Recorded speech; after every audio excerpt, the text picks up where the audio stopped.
सर्वोच्च नेत्यांपैकी एक आणि गेली अनेक दशकं त्यांनी काँग्रेस पक्षाचं नेतृत्व केलं आणि काँग्रेस पक्षाच्या माध्यमातून त्यांनी भारताच्या, महाराष्ट्राच्या, मराठवाड्याच्या, लातूर जिल्ह्याच्या आणि लातूर शहराच्या विकासामध्ये प्रचंड योगदान दिलं आणि ते योगदान आपण कधीही विसरू शकणार नाही. लातूरच्या प्रथम नागरिकापासून ते लातूर विधानसभा सदस्य, लातूर लोकसभा सदस्य, महाराष्ट्र विधानसभा अध्यक्ष, लोकसभा अध्यक्ष, राज्यात आणि देशात अनेक मंत्रिपद, देशाचं गृहमंत्रीपद, पंजाब आणि राजस्थानचं राज्यपालपद, अशी अनेक पदं त्यांनी भूषवली आणि त्या पदांना न्याय देण्याचा प्रयत्न केला. सुसंस्कृत राजकारण काय असतं हे आम्ही त्यांच्याकडनं शिकलो आणि मला असं वाटतं की हीच लातूरची ओळख आदरणीय शिवराज पाटील साहेबांमुळं जगाला झाली आणि आज त्यांचं आपल्यातून निघून जाणं हे वेदनादायी आहे. मला तर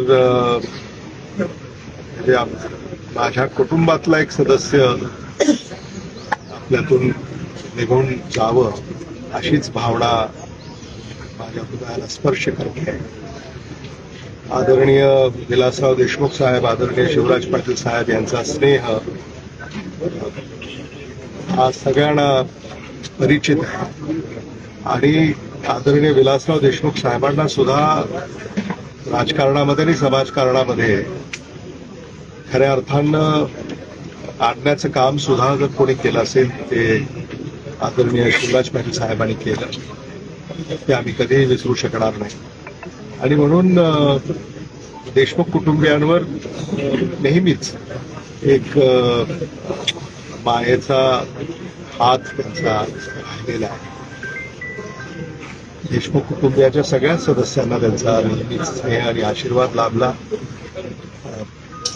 मला देखील त्यांनी आपल्या मुलाप्रमाणे नेहमी वागवलं, मानलं आणि आज कोणत्या शब्दामध्ये हे दुःख जे इथं आहेत किंवा जे इथं नाही आहे फारच त्याच्या डोक्यावरचं एक छत्र हरवल्यासारखं भावना निश्चित आमच्या सगळ्यांच्या मनामध्ये आहे. मी शैलेश माजी चाकूरकर कुटुंबीय यांच्या दुःखामध्ये सहभागी आहे. देशमुख कुटुंबीय चाकूरकर कुटुंबियाच्या दुःखामध्ये सहभागी आहे. आदरणीय शिवराज पाटील साहेबांच्या आत्म्यास चिर शांती लाभो हीच ईश्वरचरणी मी या निमित्ताने प्रार्थना करतो.